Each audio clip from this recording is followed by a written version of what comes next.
Sinabi niya sa kanila, tinanong niya kanyang mga alagad, ngunit ayon sa inyo, sino ako?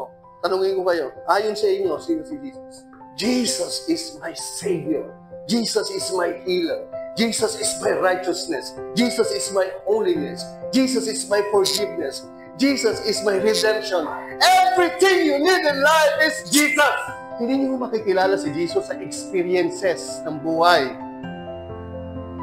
Hindi niyo ma-appreciate si Jesus sa journey ng buhay ninyo. Makikilala niyo si Jesus by the revelation of Jesus on the Scripture. Hindi mo makikilala ang Diyos sa bundok, sa kabukiran. Ang ganda. Ang ganda ng mga nilalang mo, Panginoon. Tunay ngang may Diyos. Paano mo malalaman yun? No, you cannot know. You can never know God. Kailangan i-reveal sa inyo mismo ni Jesus. I-reveal sa inyo ng Holy Spirit. I-reveal sa inyo ng Father. The Father, Son, and the Holy Spirit is one God.